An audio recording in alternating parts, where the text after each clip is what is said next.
So once again you are welcome on Vidyasarathi. और इस video में मैं सीटेट साइंस का जो पेपर हुआ है उसका मैं एनालिसिस करने वाला हूं और साथ ही साथ आपको राइट आंसर बताने वाला हूं कि पेपर कैसा था और किस लेवल के क्वेश्चन थे और किस तरह की आपके ये क्वेश्चंस बने हैं इस बार एग्जाम में। ठीक है, तो देखते हैं यहाँ पर चलिए स्टार्ट करते हैं क्वेश्चन नंबर 1 से। और अगर आप क्वेश्चन नंबर 1 अगर आप देखेंगे तो इसमें देखो क्या दिया हुआ है कि achievement in STEM related course is influenced by gender. ये असर्शन दिया हुआ है और रीजन में लिखा हुआ है कि problem solving strategies used by boys and girls are different. तो देखो फ्रेंड्स, स्टेम मतलब होता क्या है? तो स्टेम मतलब देखो STEM, ठीक है। एक स्टेम तो वो पेड़ों वाला होता है, तना, उसकी बात नहीं हो रही यहाँ पर। ये बात हो रही है S for science, T for technology, E for engineering, M for maths. तो achievement in STEM related course is influenced by gender. तो क्या साइंस, टेक्नोलॉजी, इंजीनियरिंग और मैथ्स से रिलेटेड जो कोर्स रहते हैं वो क्या जेंडर पर डिपेंड करते हैं क्या? सीधी सी बात है, नहीं। ऐसा नहीं कि लड़के ही अच्छे इंजीनियर हैं, ऐसा नहीं है कि लड़के ही अच्छे पायलट हैं। आजकल हमारे देश में लड़कियां भी फाइटर प्लेन चलाती हैं और इंजीनियरिंग के फील्ड में उनका भी कमाल का इन्फ्लुएंस है, कमाल का आप कह सकते हैं कि उनका पार्टिसिपेशन है। तो साइंस, टेक्नोलॉजी, इंजीनियरिंग, मैथ्स में जेंडर का कोई इन्फ्लुएंस नहीं होगा, तो ये तो हो गया फॉल्स। फिर यहाँ पर दिया problem solving strategies used by boys and girls are different. तो फ्रेंड्स यहाँ पे देखो, प्रॉब्लम, किसी भी प्रॉब्लम को सॉल्व करने का जो स्ट्रैटेजी है वो basically person to person depend करता है। लेकिन बॉयज और गर्ल, अगर आप जेंडर पर आए तो ऐसा कुछ नहीं होता है। ऐसा नहीं कि बॉयज जो स्ट्रैटेजी बॉयज यूज कर सकते हैं गर्ल्स नहीं कर सकते, या फिर गर्ल्स यूज कर सकते हैं बॉयज नहीं, ऐसा बिल्कुल नहीं। तो ये भी आपका होता है फॉल्स। तो यहाँ पर दोनों ही रॉन्ग स्टेटमेंट है, ठीक है। तो इसलिए यहाँ पर जो पहला वाला ऑप्शन है ये हो जाएगा correct, both A and R are false. बढ़ेंगे नेक्स्ट पॉइंट की तरफ फ्रेंड्स, नेक्स्ट क्वेश्चन की तरफ बढ़ते हैं।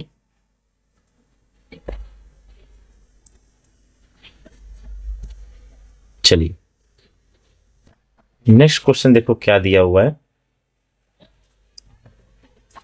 इसमें दिया हुआ है कि A is a technique of vegetative propagation in which a part of stem और young branch of a plant is pulled and buried in moist soil. मतलब कि कि वेजिटेटिव प्रोपगेशन है जिसमें कि पेड़ का कोई एक पार्ट, स्टेम हो गया या फिर यंग ब्रांच, नया नया जो निकलने वाला डाली होती है, उसको पेड़, उसको मॉइस्ट सॉइल में दबा दिया जाता है। और लेकिन ब्रांच अपने मेन प्लांट से अटैच रहता है। तो after some time roots develop in the buried plant and grow into new plant. B is an example of plant usually grown this through this technique. तो ये देखो फ्रेंड्स, अगर ये क्वेश्चन मैं आपको बताऊं तो मैंने अपने वीडियो में एक इमेज लगा के ये पढ़ाया था, और वो इमेज अगर मैं आपको दिखाऊं, यहाँ पर मैंने फिर से लगाया हुआ है कि अगर आप वो इमेज देखेंगे, जस्ट अ मिनट, तो मैं आपको बता दूं कि देखो यहाँ पर ये चीज मैंने अपनी वीडियो में लगा के पढ़ाया हुआ है, ठीक है। तो इसमें अगर आप ध्यान से देखो तो ये रोज, ग्राफ्टिंग इन रोज है। तो ग्राफ्टिंग रोज में तो होता है, ठीक है, मतलब एक ब्रांच से दूसरे ब्रांच कट करके लगा जोड़ दिया जाता है कपड़े से या फिर सेलो टेप से, ठीक है। लेकिन उसको जमीन के अंदर नहीं दबाया जाता। लेकिन अगर आप जैस्मीन को देखो, लेयरिंग इन जैस्मीन, ठीक है, तो जैस्मीन का एक ये वाला ब्रांच लेकर जमीन में लगा, मॉइस्ट सॉइल में गीली मिट्टी में दबा दिया जाता है और उससे नए प्लांट्स निकलते हैं, ठीक है। तो इसी पर क्वेश्चन आया हुआ है।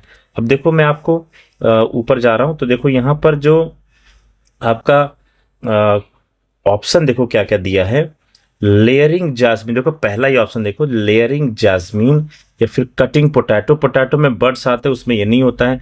बडिंग हाइड्रा, ठीक है, तो बडिंग में ये सब नहीं किया जाता है, ठीक है। और ग्राफ्टिंग रोज, तो ग्राफ्टिंग तो होता है, ठीक है, लेकिन उसमें रोज को दबाया नहीं जाता जमीन के अंदर, ठीक है।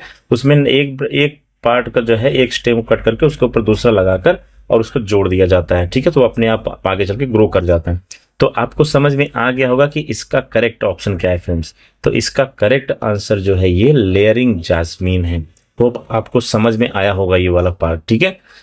तो बढ़ते हैं नेक्स्ट क्वेश्चन की तरफ फ्रेंड्स।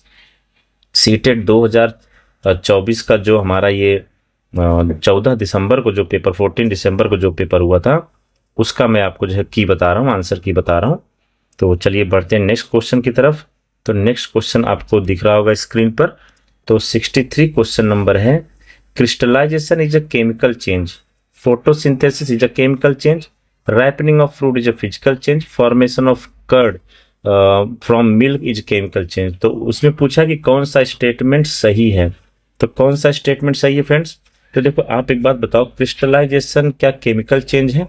नहीं, क्रिस्टलाइजेशन जो है फिजिकल चेंज है। ठीक है, ये है फिजिकल, कुछ नया नहीं बनता। फोटोसिंथेसिस क्या एक सही केमिकल चेंज है?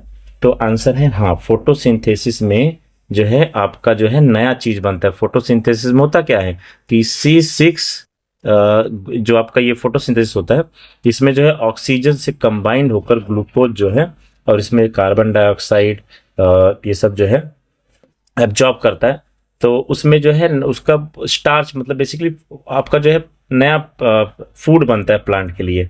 तो क्या ये प्रोसेस को रिवर्स कर सकते हैं? नहीं कर सकते। तो इसलिए ये प्रोसेस जो है केमिकल चेंज है। Ripening of fruit is a physical change. नहीं फ्रेंड्स, अगर एक बार आम अगर पक गया तो क्या आप जो है उसको फिर से कच्चा आम बना सकते हैं क्या? नहीं बना सकते। इसलिए ये फिजिकल चेंज नहीं, ये केमिकल चेंज है। तो पूछा है which of the statement is true. ठीक है, तो ये तो फॉल्स है। ठीक है, ट्रू अभी तक यही है। Formation of curd from milk is a chemical change. हाँ, ये भी सही है कि जो केमिकल जो जो आपका दही बनता है दूध से, ठीक है, तो वो जो है केमिकल चेंज है। क्या आप फिर से दूध से दही से दूध बना सकते हो? नहीं बना सकते। छाछ बना सकते हो लेकिन दूध नहीं बनाया जा सकता है, इसलिए ये भी क्या है, केमिकल। तो ये बी वाला और डी वाला आपका यहाँ पर हो जाता है करेक्ट, इसलिए ऑप्शन नंबर 3 यहाँ पर क्या है, करेक्ट ऑप्शन हो जाता है। ठीक है फ्रेंड्स, तो चलिए बढ़ते हैं नेक्स्ट क्वेश्चन की तरफ। और ये सब चीजें कराई हुई हैं। तो अब आगे बढ़ते हैं नेक्स्ट क्वेश्चन की तरफ। Which of the following strategies would support inquiry oriented science teaching? Inquiry oriented science teaching पूछा है। ठीक है, तो स्ट्रेटजी पूछा है, explaining the difference between real and apparent weight. अब रियल एंड अपरेंट वेट में जो है difference, define and explain Archimedes principle. ठीक है, तो आप डिफाइन करोगे और उसको एक्सप्लेन करोगे, इसमें इंक्वायरी ओरिएंटेड जैसा कुछ नहीं है। Demonstrating the loss in weight of an object when emerged in water. तो पानी में जाने से बायोंसी की वजह से, बायोंट फोर्स की वजह से वो वेट का जो है लॉस होता है। ठीक है, इसमें इंक्वायरी तो कुछ भी नहीं है। Engaging student in floating and sinking activities. तो अगर आप बच्चों को फ्लोट और सिंक मतलब डूबना और तैरना वाले एक्टिविटीज में अगर इन्वॉल्व करते हो तो क्या ये इंक्वायरी बेस्ड होगी? तो ऑब्वियसली अगर कोई चीज डूब जा रहा है, कोई चीज तैर रहा है, तो बच्चा जरूर सोचेगा कि बेसिकली ये क्यों हो रहा है, और जहां पर दिमाग में ये क्यों आ गया मतलब वो इंक्वायरी हो गया। ठीक है, तो support inquiry oriented science teaching. ठीक है, अगर आप डिफरेंस वाला देखोगे, explaining difference between real and apparent, तो ये सिर्फ एक जो है स्टेटमेंट हो जाएगा, एक आपका जो है दो चीजों के बीच में अंतर आप समझा पाओगे, लेकिन इसमें इंक्वायरी जैसा कुछ नहीं देगा। इंक्वायरी तो बच्चा रियल में यहां करेगा, यहां सोचेगा कि थर्माकोल क्यों नहीं डूब रहा है और पत्थर क्यों डूब गया सर, ऐसा क्वेश्चन करेगा, तो वो बेसिकली इंक्वायरी बेस्ड हो गया। तो यहाँ पर आपका फोर्थ वाला ऑप्शन जो है यहाँ पर फ्रेंड्स करेक्ट हो जाता है। यहाँ पर करेक्ट ऑप्शन आपका जो हो जाएगा वो फोर्थ वाला हो जाएगा। ठीक है, बढ़ते हैं नेक्स्ट क्वेश्चन की तरफ फ्रेंड्स। नेक्स्ट क्वेश्चन देखो क्या दिया है, हार्मोन से रिलेटेड आ गया। A hormone regulate carbohydrate protein and fat metabolism in our body, it is secreted by B gland and C in our diet impacts functioning of this gland. तो basically friends इसका जो answer है इसका है thyroxine. Thyroxine hormone से regulate carbohydrate protein fat metabolism in our body, it is secreted by B gland. तो बेसिकली ये थायराइड ग्लैंड से सीक्रेट किया जाता है। And iodine in our diet impact the functioning of this gland. तो यही हमारा जो है करेक्ट ऑप्शन हो जाता है। ग्लैंड से रिलेटेड देखो पूरा एक लिस्ट बनाकर मैंने डाला था वीडियो में, उसी पर रिलेटेड क्वेश्चन है ये। लेकिन एक चीज तो है फ्रेंड्स, एक क्वेश्चन पेपर देख के कि अगर आपको लगता है कि 1-2 दिन या पिछले 10 दिन थोड़ा बहुत पढ़ाई करके जो है, और जो तरह तरह के वीडियोज हम देखते हैं कि चुटकी में जो है सीटेट क्लियर हो जाएगा, आप जो है ये पढ़ लो या फिर ऐसे कर लो।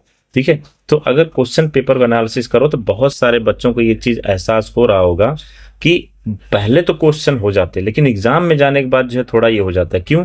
क्योंकि कॉन्सेप्चुअल क्लैरिटी नहीं होगी ना तो दिक्कत होगी। मैंने अपने जब इस सेशन की शुरुआत मैंने की थी दिसंबर 2024 के सीटेट की प्रिपरेशन, तभी मैंने पहला वीडियो बनाकर बता दिया था कि क्वेश्चन जो है डिफिकल्टी लेवल ये चेंज होने वाला है और सीटेट में थोड़ा कंफ्यूज करने वाले क्वेश्चन जरूर आने वाले हैं। अगर कॉन्सेप्ट अगर क्लियर नहीं है, बहुत सारे लोग टाइम पास के लिए चले जाते हैं एग्जाम देने के लिए कि शायद बाई मिस्टेक हो जाए, तो ऐसा नहीं है। हो सकता है कुछ लोगों का हो भी जाता होगा बाय मिस्टेक यहाँ वहाँ से, लेकिन अगर आपको कॉन्सेप्ट क्लैरिटी नहीं होगी तो जब भी आप इंटरव्यू में केवी में या फिर बहुत सारे प्राइवेट स्कूल्स भी हैं और नवोदय में जब ऐसे एग्जाम दे आप इंटरव्यू में जाएंगे ना तो वहाँ पर जरूर फंस जाएंगे आप। इसलिए कॉन्सेप्ट क्लैरिटी बहुत ज़रूरी है। हार्ड वर्क, कड़ी मेहनत का कोई अल्टरनेटिव नहीं है, कोई शॉर्टकट नहीं है, इसलिए पूरा पढ़ाई तो बनता ही है। और आफ्टर ऑल आप वैसे भी जाके पढ़ाने वाले हो, टीचर बनने वाले हो, तो आपका नॉलेज तो होना चाहिए, बेसिक नॉलेज। ठीक है, चलिए बढ़ते हैं नेक्स्ट क्वेश्चन की तरफ। तो नेक्स्ट क्वेश्चन में जो आपको दिया हुआ है, which of the following statement is are true regarding relative reactivity of metal. तो रिएक्टिविटी सीरीज पर क्वेश्चन आ गया फ्रेंड्स, और रिएक्टिविटी सीरीज जो है पूरा अगर आपको याद होगा, ठीक है, तो इस क्वेश्चन को देख कर जो है आप इजिली समझ पाओगे कि इसका आंसर क्या होगा। तो यहाँ पर जो है देखो, zinc is more reactive than iron but less reactive than aluminium. तो यहाँ पर ट्रू रिगार्डिंग ट्रू पूछा है। Sodium is more reactive than potassium and calcium, aluminium is more reactive than magnesium. ठीक है, तो यहाँ पर जो है कौन सा जो है करेक्ट ऑप्शन है। देखो फ्रेंड, इसमें ना करेक्ट ऑप्शन सिर्फ एक ही है, ए वाला, जिंक इज मोर रिएक्टिव। अगर आप रिएक्टिविटी सीरीज देखेंगे तो आपको याद रहेगा, तो आपको क्लियर हो जाएगा कि zinc is more reactive than iron but less reactive than aluminium. तो और ये गलत स्टेटमेंट है, ये ऐसा नहीं है। एल्यूमिनियम इज मोर रिएक्टिव, नहीं ऐसा नहीं है। ठीक है, तो यहाँ पर जो है ओनली ए वाला ऑप्शन आपका करेक्ट हो जाता है। चलिए बढ़ते हैं नेक्स्ट क्वेश्चन की तरफ। 67 क्वेश्चन नंबर देखो क्या दिया हुआ है कि विच of the following represent correct matching set in context of aquatic plant. तो एक्वाटिक प्लांट के कॉन्टेक्स्ट में दे दिया है, तो large circular leaves, vaccine coating stem, have large tunnels and holes, ribbon like leaves. तो इन सब चीज के बारे में दिया और आगे आपको यहाँ पर जो है स्टेटमेंट्स दिए हैं, तो कौन सा करेक्ट है। ठीक है, तो अगर मैं देखो आपको इस ऐसे तरह के क्वेश्चन में ना एक या दो ऑप्शन अगर आपको करेक्ट मिल जाए ना तो आपकी बात बन जाएगी। तो बहुत सारे ऐसे बच्चों को मान लो वैक्सी कोटिंग, ठीक है, तो वैक्सी कोटिंग देखो किस लिए होता है कि वैक्स मतलब देखो बहुत सारा पत्ता जो है पानी के ऊपर तैरता है और वो गीला भी नहीं होते, तो बेसिकली वो होता है हेल्पफुल इन स्टेइंग अफ्लोट, मतलब वो तैरते रहें। ठीक है, और दूसरा चीज जैसे यहाँ पर कि अगर आप जो है लार्ज वैस्कुलर लीव देखोगे, तो लार्ज वैस्कुलर लीव्स क्यों होते हैं, उनके अंदर जो है वैस्कुलर लीव में थोड़ा हवा भी भरी होती है, सो दैट उनको प्रॉपर बायोंसी मिलती रहे, पत्ते डूबे ना। क्योंकि पत्तों को करना क्या है, फोटोसिंथेसिस, तभी तो अपना फूड बना पाएंगे वो, और वो फोटोसिंथेसिस करने के लिए उनका जो है ऊपर सनलाइट पड़ते रहना चाहिए, इसलिए वो फ्लोटिंग रहने चाहिए। तो उनको फ्लोटिंग करने के लिए बायोन फोर्स जो ऊपर की तरफ लगना चाहिए वो मिलते रहना चाहिए। तो देखो ए का 3 और बी का जो है 4, ये दो चीज अगर क्लियर हो गया तो बाकी आपको टाइम वेस्ट करने की जरूरत नहीं है। अगर ए का 3 देखो यहाँ पर है और लेकिन ये बी का 1 हो गया, तो ए का 3 यहाँ और बी का 4, इसी पर चले जाइए, यही आपका करेक्ट ऑप्शन होगा। दो आंसर आपने ढूंढ लिया एलिमिनेशन मेथड से, आप जो आगे बढ़ जाइए क्योंकि टाइम बहुत कम होता है। हालांकि अभी तो एग्जाम हो गया है, मैं ये सब क्यों बोल रहा हूँ पता नहीं, लेकिन अभी भी ऐसा लग रहा है कि जो है कि हम एग्जाम में ही बैठे हैं। चलो ठीक है, आगे बढ़ते हैं।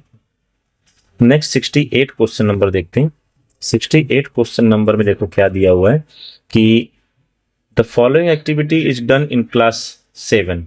Students are given 4 iron bars out of which 2 are bar magnet.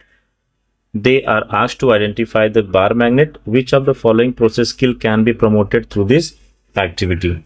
ठीक है, तो यहाँ पर जो है आपको जो है मतलब 4 जो है रॉड दिए, आयरन रॉड दिए, जिसमें से कि 2 जो है मैग्नेट है। अब सबका कलर सेम है, ऐसा मान लो। They are asked to identify bar magnet, तो उनको जो है पता करना है कि बार मैग्नेट इसमें कौन सा है।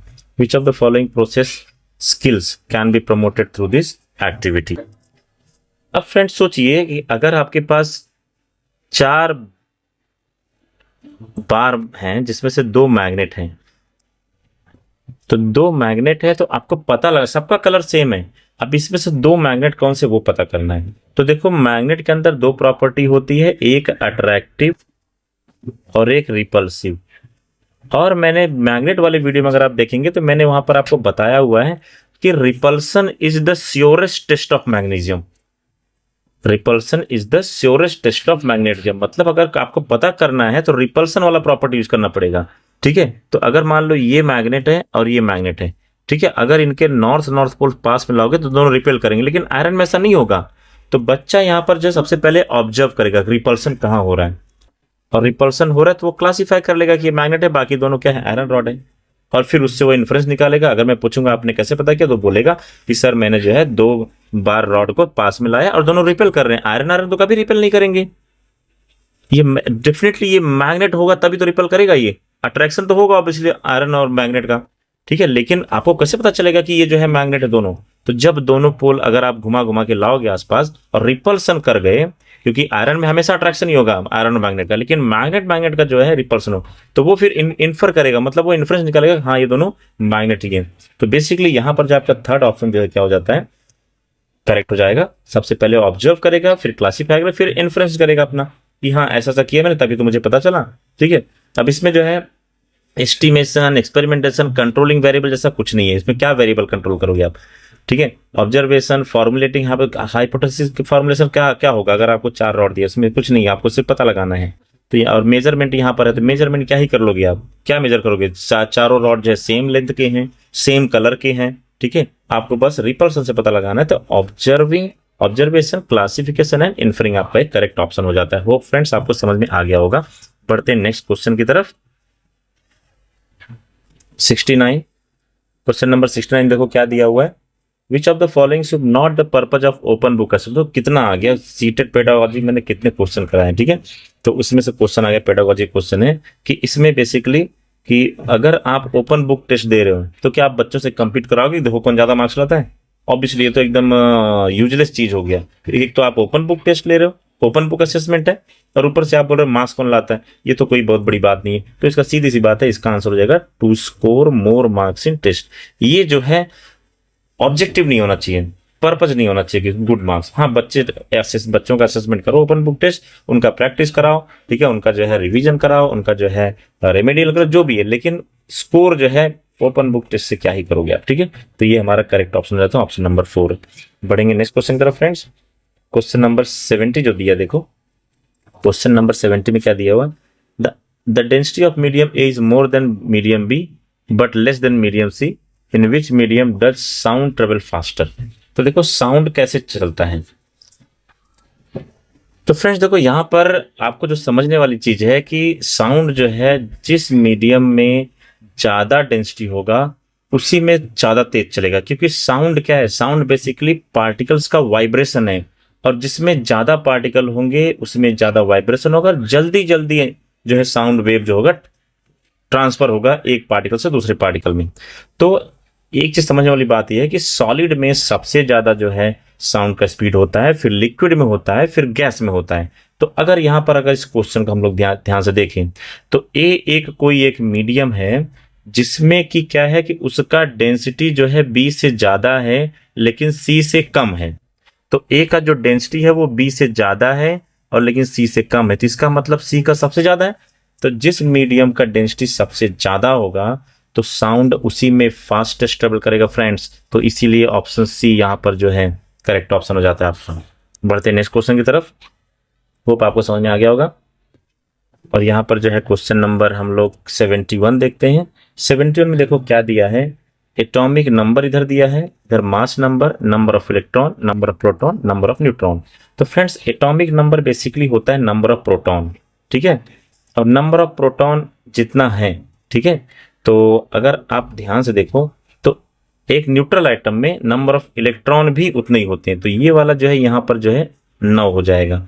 तो मतलब अगर यहाँ पर बी हमारा 9 हो गया, ठीक है, और यहाँ पर मास नंबर जो है, अब अगर एटॉमिक नंबर 9 है तो सी भी क्या हो जाएगा, नंबर ऑफ प्रोटॉन ही है, ठीक है, तो यहाँ पर जो है 9 हो गया, ठीक है, और नंबर ऑफ न्यूट्रॉन 10 है। तो मास नंबर क्या होता है फ्रेंड्स, 10, और मतलब मास नंबर होता है न्यूट्रॉन का नंबर और प्रोटॉन का नंबर, तो ये 19 हो जाएगा, 10 और 9 और कितना हो गया 19। तो अगर आप ध्यान से देखो तो ए हमारा 19 है, तो ए 19 कहाँ है, ये वाला है और ये वाला है, बाकी तो जो है ये थर्ड वाला, ये वाला चल नहीं रहा है पेन, एक मिनट, जस्ट अ मिनट।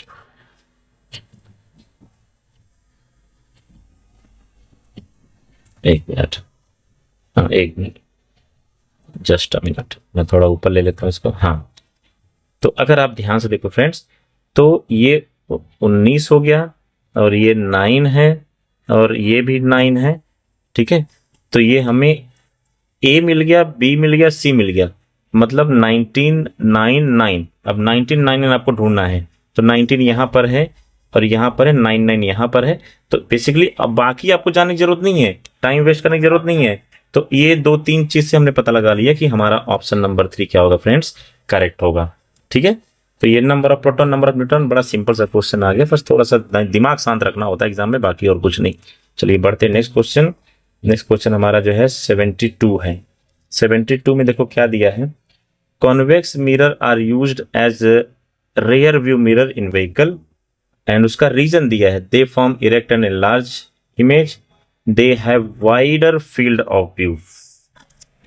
तो फ्रेंड्स देखो यहाँ पर जो रीजन आपको दिया हुआ है, they form erect and large image, सही बात है। कॉन्वेक्स मिरर में हमेशा इरेक्ट और एनलार्ज इमेज बनता है, and they have wider field of view, सही बात है, उनको ज्यादा जो है व्यू मिलता है। सड़क पर चलने के टाइम पर हमें जो है पूरा क्लियर पीछे कौन सी गाड़ी आ रही है, छोटा सा स्कूटर है, साइकिल है, या फिर बड़ा सा ट्रक है, या फिर बस है, तो पूरा इमेज उनको जो है ड्राइवर को दिखता है, इसलिए हम लोग रियर व्यू मिरर यूज करते हैं।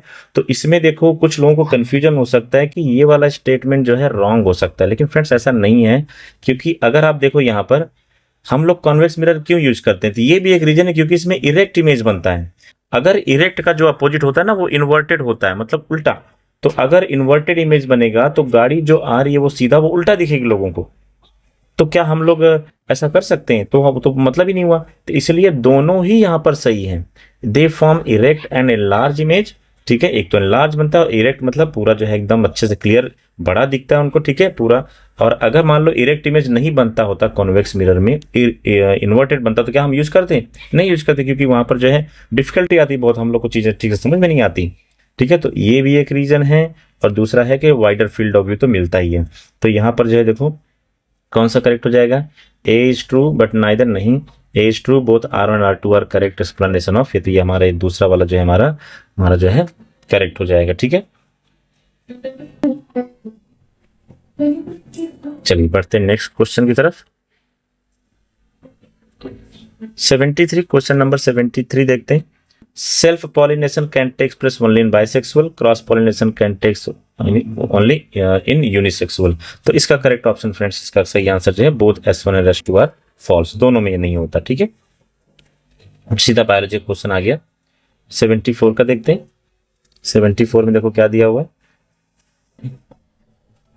Which of the following statement is true? Soil with low water holding capacity has good aeration and high percolation rate. सही, percolation rate सही बात है।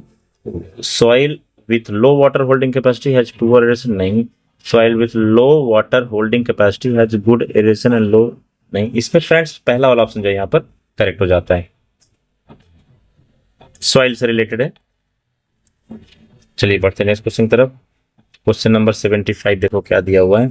75 में दिया हुआ है, which of the following statement are not true regarding compounds. Compounds के बारे में पूछा friends. Compounds show property of constituent substance, ठीक है। Only element can react to form compound, नहीं कंपाउंड भी तो रिएक्ट करते हैं, नॉट ट्रू पूछा ना। तो compounds of the property of constituent, नहीं। जैसे मान लो कि H2O है, तो हाइड्रोजन और ऑक्सीजन से मिलकर बना है, तो क्या ये ऑक्सीजन की प्रॉपर्टी दिखाएगा? क्या सिर्फ हाइड्रोजन प्रॉपर्टी का? नहीं, तो ये भी जो है ट्रू नहीं है। और वही जो पूछा है not true, only elements can react compound, नहीं, कंपाउंड खुद रिएक्ट करते हैं, ठीक है। पानी जो है इलेक्ट्रिसिटी रिएक्ट करके हाइड्रोजन ऑक्सीजन बनाता है, डिकम्पोजिशन होता है।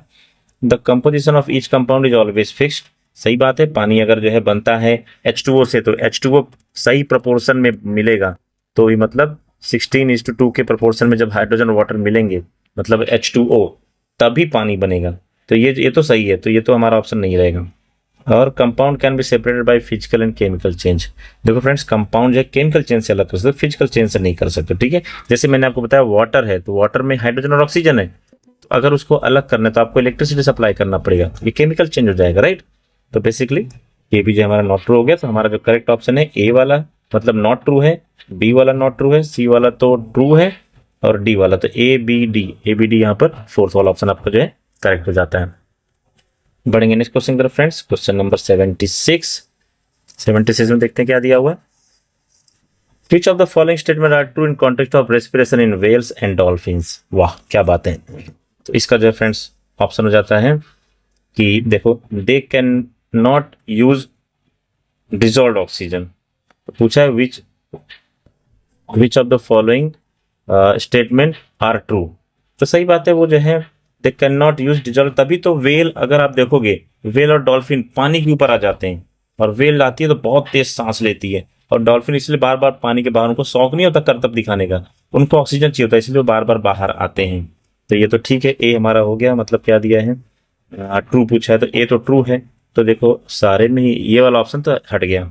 ठीक है, अब दूसरा है दे हैव गिल्स। ठीक है, तो क्या उनके पास गिल्स होते हैं? अगर गिल्स होते तो फिर क्या जरूरत है उनको बार बार बाहर आने की? बाकी मछली तरह वो भी अंदर मजे करते हैं अपना। ठीक है, वो भी डिजॉल्व ऑक्सीजन जो है पानी में से ले लेते हैं। ठीक है, तो यहाँ पर जो है बी वाला तो नहीं है, तो मतलब इसमें बी है, मतलब ये हट गया, ये हट गया। ठीक है, बाकी आपको कुछ करने की जरूरत नहीं है। 4 ही ऑप्शन है, 3 निकल गए तो किस चीज का वेट करना है? ए और सी और डी। डी देखते हैं, they often come up to water surface to breathe. सही बात है, तो ये हमारा करेक्ट ऑप्शन हो जाएगा। राइट, तो ये बढ़ते हैं नेक्स्ट क्वेश्चन की तरफ फ्रेंड्स। 77 कौन सा क्वेश्चन नंबर था? ये 76। हाँ, तो ये हमारा हो जाएगा 77। क्वेश्चन नहीं आया, ठीक है, पूरा अच्छे से स्कैन नहीं हुआ। तो चलिए बढ़ते हैं। Which of the following have most scope for promoting art integrated learning in science? तो इसमें फ्रेंड्स मैं आपको बता दूं कि इसका जो करेक्ट ऑप्शन है प्रोजेक्ट और पोर्टफोलियो, क्योंकि यहाँ पर देखो फील्ड ट्रिप पे जो है क्या ही आर्ट इंटीग्रेशन कर लोगे आप, कुछ नहीं। ठीक है, एनेक्डोटल रिकॉर्ड ये स्कूल का रिकॉर्ड होता है, इसमें जो है कुछ भी आर्ट इंटीग्रेशन जैसा नहीं आप जो इसमें ज्यादा कर सकते हो। ठीक है, और यहाँ पर देखो एनेक्डोटल रिकॉर्ड, जर्नल राइटिंग में क्या ही आर्ट इंटीग्रेशन कर लोगे आप। तो प्रोजेक्ट और यहाँ पर जो है पोर्टफोलियो यहाँ पर हमारा सही ऑप्शन हो जाता है। तो बढ़ेंगे question number, next question number देखते हैं क्या है। Nichrome, just a minute, nichrome is used as a heating element in device like electric toaster and electric geyser. सही बात है, nichrome has high melting point and low resistivity. तो इसमें पूछा है हमारा कौन सा करेक्ट ऑप्शन है। ठीक है, तो यहाँ पर जो है रेजिस्टिविटी वाला ठीक है, यहाँ पर तो गड़बड़ हो गया, यहाँ पर हाई रेजिस्टिविटी होना चाहिए था, तो ये तो सही है। तो ए इज ट्रू है और आर क्या है, फॉल्स है। हीटिंग एलिमेंट में यूज करते हैं और हीटिंग एलिमेंट से अगर आप देखें तो जो ज़्यादा हीट प्रोवाइड करो सब मेल्ट होने का भी चांस है, इसलिए मेल्टिंग पॉइंट ज़्यादा होना चाहिए। ठीक है, लेकिन जो है ये लो रेजिस्टिविटी, इसकी वजह से हमारा जो ऑप्शन यहाँ पर 4 नंबर करेक्ट हो जाएगा, क्योंकि आर यहाँ पर फॉल्स है। एक्सप्लेनेशन वाला तो बात ही नहीं है जब अगर आपने पता कर लिया ये। ठीक है, तो चलिए पढ़ते हैं नेक्स्ट क्वेश्चन की तरफ friends. Just a minute. Which of the following statement is R2 regarding function of bile juice in human digestive system? तो ह्यूमन बाइल जूस पे देखो आ गया question. It makes the partly digested food coming from stomach alkaline. It helps in digestion of fat. सही बात है, तो दोनों सही है। तो H2, हाँ ये फोर्थ वाला हमारा जो है करेक्ट ऑप्शन हो जाता है। बढ़ते हैं नेक्स्ट क्वेश्चन की तरफ फ्रेंड्स। क्वेश्चन नंबर 80 देखते हैं। 80 में देखो क्या दिया है। On the basis of the following information identify the substance which give flame on burning. Flame on burning अब कौन देगा? ठीक है, तो यहां पर जो है सॉलिड वेपराइजेशन ऑन बर्निंग नहीं, लिक्विड यस, सॉलिड वेपराइजेशन हाँ ठीक है, liquid vaporization on heat burning ठीक है, तो ये नहीं। ठीक है, तो यहां पर आपका कौन सा ऑप्शन हो जाता है? बी एंड सी। ठीक है, ये दोनों करेक्ट हो जाते हैं हमारे। ठीक है, तो जलने पर ज्वाला देते हैं, ठीक है, फ्लेम देते हैं, तो यहां पर जो है वो लिक्विड जो वेपराइज होते हैं बर्निंग पर और वो सॉलिड जो वेपराइज होंगे। ठीक है, तो वो जो है क्या देंगे? फ्लेम देंगे। यही ट्रिक था इस क्वेश्चन में। 81 देखते हैं। 81 देखो कितना क्वेश्चन इजी पूछ लिया, लेकिन थोड़ा सा कॉन्सेप्चुअल नॉलेज अगर तो कुछ दिक्कत ही नहीं फिर। तो यहाँ पर देखते हैं, arteries have thick and elastic wall as compare to veins. The pressure of blood flow in arteries is low as compare to veins. तो फ्रेंड्स इसका तो डायरेक्ट आंसर है, ठीक है, इसका डायरेक्ट आंसर जो है कि ये वाला सही है। यहाँ पर जो लो है ना, यहाँ पर हाई होना चाहिए था, तब ये दोनों सही हो जाता। तो इसलिए A is true and R is false, option number 4 is correct. ठीक है, आर्टरीज वेन पर पूरा वीडियो डाला है मैंने। फिर इसके बाद बायोंड फोर्स पे देखो आ जाता है। बायोंड फोर्स पर देखो कितना 2-3 क्वेश्चन हो गया।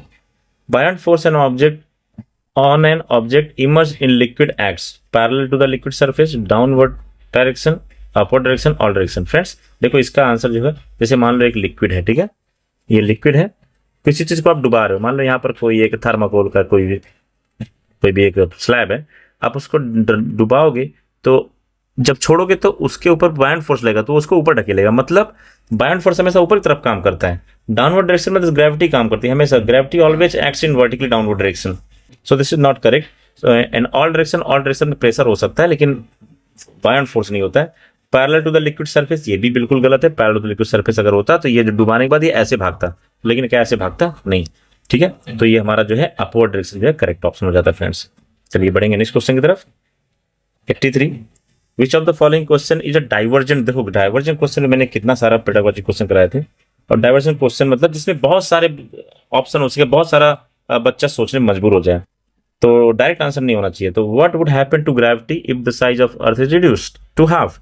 तो ग्रेविटी का अगर जो है अगर आप रिड्यूस कर दोगे साइज ऑफ अर्थ, ठीक है, साइज ऑफ अर्थ रिड्यूस कर दोगे, तो देखो इसका जो व्हाट हैपन टू ग्रेविटी, तो जी का जो फॉर्मूला होता है वो GM बाई, और ये होता है आर। आर क्या है, रेडियस ऑफ अर्थ है। अगर ये हो जाएगा, आर कम हो जाएगा, मास नहीं कम हो रहा है, तो जो है ग्रेविटी का होगा बढ़ जाएगा। ठीक है, सीधा सा आंसर है। ठीक है, तो देखो मैंने आपको पहले वाले वीडियो में फ्रेंड्स बताया था कि डिफिकल्टी लेवल जो है जा सकता है 9th 10th 11th 12th तक कुछ क्वेश्चन के। देखो वही चीज यहाँ पर हुआ है। ये तो 12th का टॉपिक है, 11th का टॉपिक है CBSE का, जिससे आप इसका आंसर निकाल सकते, लेकिन इसका डायरेक्ट आंसर है, ठीक है, कि जी बढ़ जाएगा। दूसरा, what does a ball thrown, why does a ball thrown up comes down. सीधी बात है, बिकॉज ऑफ ग्रेविटी। इसमें क्या इतना सोचना। What if there was no gravity on the earth. देखो ये कैसा क्वेश्चन है, अगर ग्रेविटी ना हो तो सबसे पहले तो हम सब उड़ना शुरू हो जाएंगे और बहुत तेज उड़ जाएंगे, ग्रेविटी अगर नहीं होगी तो। ठीक है, और इसके बाद ग्रेविटी नहीं होगा तो क्या होगा, तो ग्रेविटी नहीं होगी तो सबसे पहले जो दूसरी बाकी जो चीजें हैं जो ग्रेविटी से इन्फ्लुएंस्ड हैं वो सब क्या होंगे, उड़ जाएंगे। जो प्लेन हवा में उड़ रहा है वो जो है और तेज से उड़ना शुरू हो जाएगा, क्योंकि ग्रेविटी नहीं है, कोई चीज खींच रही है। जो सैटेलाइट्स हैं जो घूम रहे हैं वो जो है उड़ते ही जाएंगे, फिर वो स्पेस में निकल जाएंगे, कभी नहीं आएंगे। हम सब जो है एकदम जो है बहुत तेजी से, और जो समुद्र का पूरा पानी है वो सब जो है उड़ना शुरू हो जाएगा। मतलब कितने आंसर, देखो यही है डाइवर्जेंट क्वेश्चन, और इसीलिए यही हमारा जो है क्या हो जाता है, करेक्ट ऑप्शन हो जाता है फ्रेंड्स। बढ़ते हैं नेक्स्ट क्वेश्चन की तरफ फ्रेंड्स। यहां पर देखो एक क्वेश्चन और दिया है, how does gravity very with altitude. अब ये देखो क्या क्वेश्चन, ग्रेविटी जो है जब आप एल्टीट्यूड जाते हो तो थोड़ा थोड़ा स्लाइड चेंज होता है ग्रेविटी में। सीधा सा आंसर है इसका, ठीक है, ये भी 12th के बेसिस पे।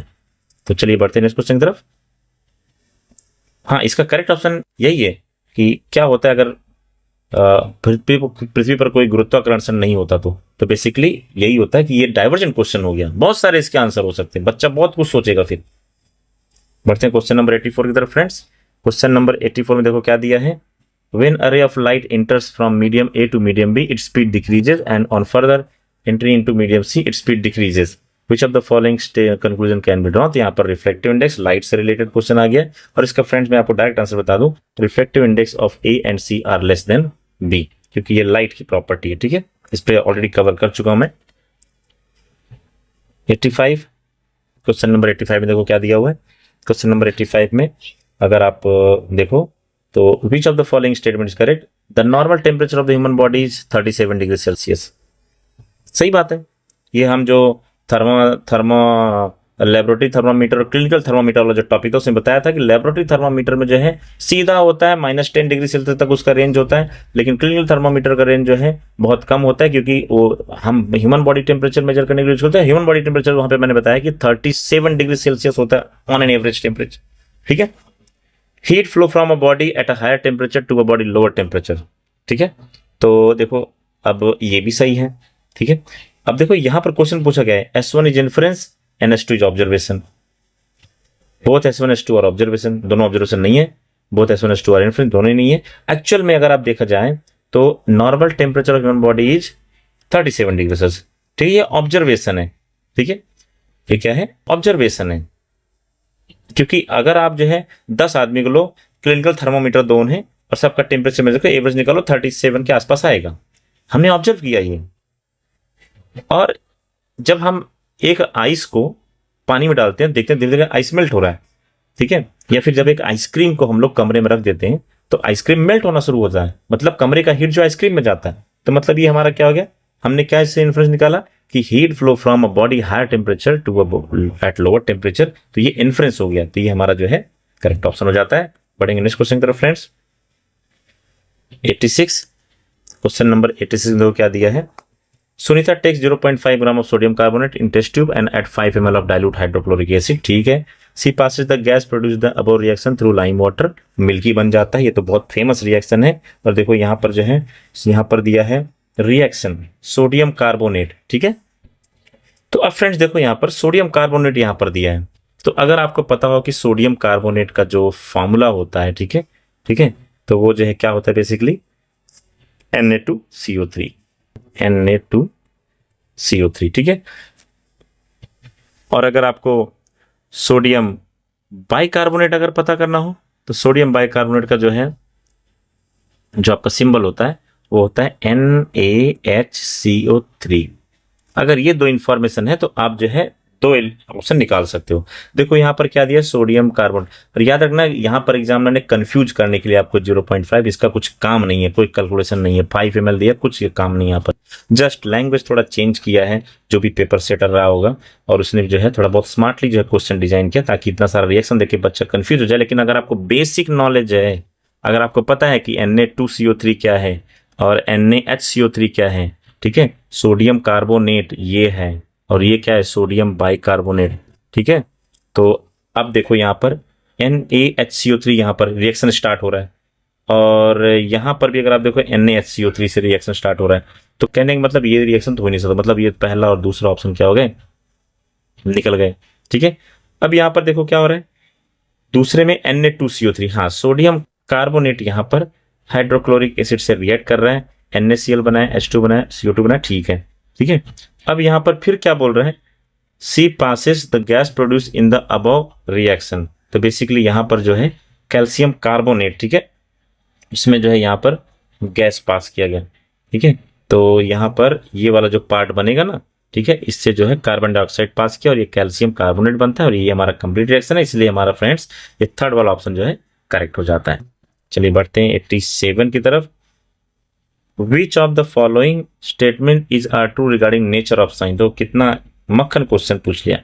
ठीक है, नेचर ऑफ साइंस ये कितनी बार बता चुका हूं मैं। नेचर ऑफ साइंस क्या है बेसिकली, यहाँ पर देखो scientific ideas are not affected by cultural context, ऐसा है क्या, नहीं। There is no single scientific method, सही बात है। ठीक है, मतलब कोई सिंगल साइंस में सिंगल मेथड कैसे, साइंटिफिक मेथड कैसे हो सकता है, देयर आर मेनी मेथड। ठीक है, अलग अलग वैज्ञानिकों ने अलग अलग मेथड अडॉप्ट करके अलग अलग रिसर्च किए। ठीक है, तो इसलिए यहां पर जो है ये तो गलत है और ये वाला सही है, तो ये गलत ये सही, ए गलत बी सही। तो यहां पर देखो क्या दिया है, ए बोथ है या टू बोथ है, ए फॉल्स बी ट्रूथ, ये फोर्थ वाला ऑप्शन हमारा करेक्ट हो जाता है फ्रेंड्स। चलिए बढ़ते हैं नेक्स्ट क्वेश्चन की तरफ। 88 में देखो क्या दिया हुआ है, When ice melts at 0 degree Celsius, its temperature first decrease and then remains same, increases, decreases, remains same। अब सोचो आइस मेल्ट होगा, ठीक है, तो इसका टेम्परेचर पर क्या होगा। तो फ्रेंड देखो ये भी 11 तक के फिजिक्स का क्वेश्चन हो गया ये।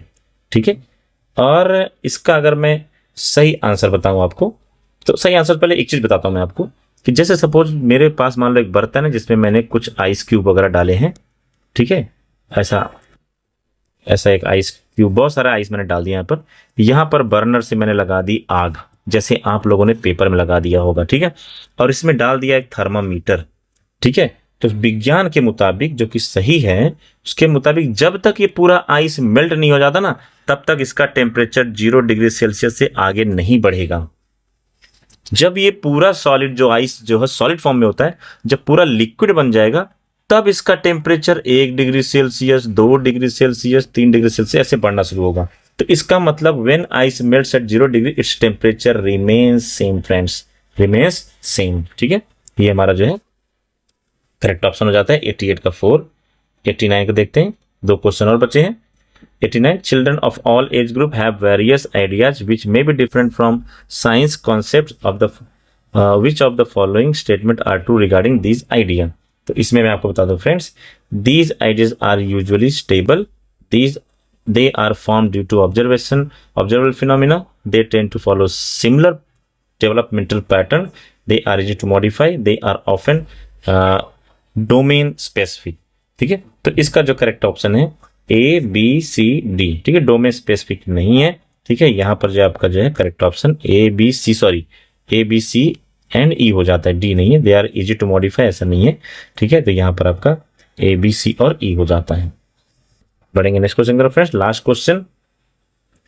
इसके बाद में मैथ्स का जो है सॉल्व कराने वाला हूं, तो वो वीडियो जरूर देखना। और फ्रेंड्स अगर आप चैनल पर नए हैं तो चैनल को सब्सक्राइब कर लीजिए। लास्ट क्वेश्चन देखते हैं, read the following statement in the context of laws and theory. देखो कितना सीधी सी बात है, सीधी सी बात है। Laws are generalization statement, okay, whereas theories are explanation. सही बात है। As to laws are very old and theories are contemporary. ठीक है, तो laws can't be change whereas theory are subject to change. सही बात है। तो यहां पर जो है आपको बताऊं कि लॉज, देखो लॉ आर जनरलाइजेशन, ये तो 100% सही है। मतलब S1 हमारा जो है ट्रू है। ठीक है, और S2 laws are very old, ऐसा कुछ नहीं। आज भी एक लॉ बन सकता है, कल भी एक लॉ बन सकेगा। ठीक है, तो लॉ ऐसा कुछ नहीं है कि laws are very old. Law जो है पुराने भी हो सकते, नए भी हो सकते हैं। ठीक है, तो S2 यहां पर जो है बेसिकली सही नहीं है।